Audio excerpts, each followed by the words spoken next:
It's another week of great movies coming out. Well, a few anyway. So I've got Tony here. He's already seen Blue Moon and he's going to talk about it. Go take it away.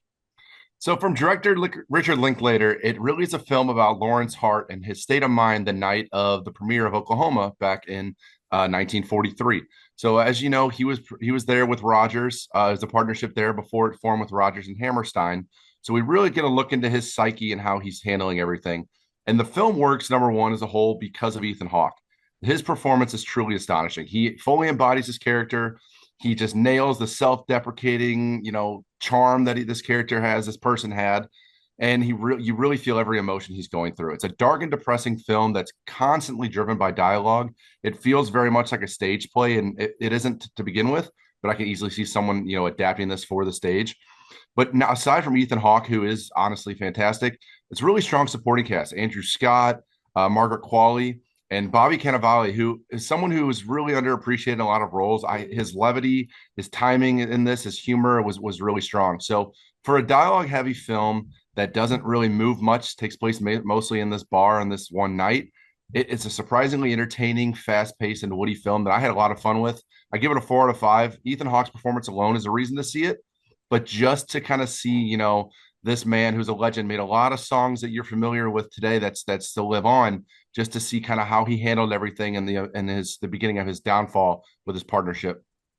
Wow, that's very interesting. I'm old enough to remember the movie, but that's another story. Speaking of horror stories, we're not talking about Frankenstein yet, but we are talking about something else. If I had legs, I'd kick you. Oh my God. Let's talk about this. Mary Bronstein is a director. She also wrote it.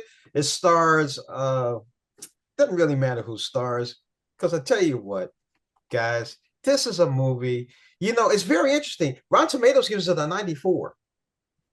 That's interesting. Rotten Tomatoes gave it a 94. Trust me, guys, when I got a chance to see it, I thought it was horrible.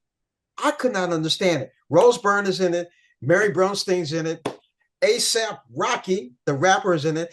Conan O'Brien's in it. Ivy Wolk.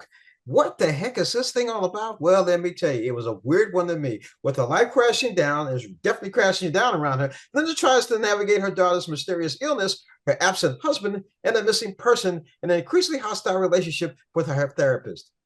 Sounds like a typical woman to me. We could call her Karen.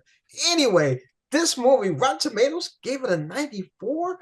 Good Lord. Guys, I'll only give it a 2, maybe a 2.5 out of 5. I am so sorry. So I guess you're going to change your mind, Tony, and go see it because Rotten Tomatoes gave it a 94, even though James said 2.5, maybe 2. God only knows. So speaking of horror movies, let's move right on into you know who, Frankenstein. Oh my God. Tony, take it away. Let's make this quick. Look, this is a Guillermo del Toro film, straightforward. Beautiful characters, incredible set design, a strong score, but the film works as a whole because of its cast. Jacob Elordi truly disappears as the creature, but he's able to still emote so much emotion, and you're basically feeling for him this whole time. Oscar Isaac is strong as well, but it's an empathy-driven version that really makes you feel for the creature, and surprisingly, you will. But it is beautiful, it's moving, it's charming, and it needs to be seen on the big screen. Ditto, ditto, ditto, ditto. I agree with you on it too. I like the way they cut it up. Prelude, the doctor's story, then the creature story. That was perfect. I love the way they did that. Guys, you got to go see this movie. And Tony's right. At the very end, you're going to feel for the creature. What I thought was most interesting at the very end, Tony, if you didn't notice it, the audience was clapping. Mhm. They really enjoyed this movie. They were rooting for the creature. I think you're going to be find yourself rooting for the creature too.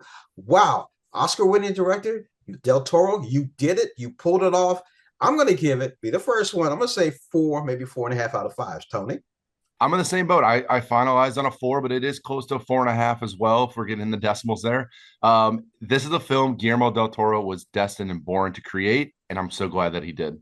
I am glad too, and the audience will too. Again, don't wait for streaming. Don't watch it on the small screen. Go to the big screen. Check it out on IMAX, Alamo, anywhere.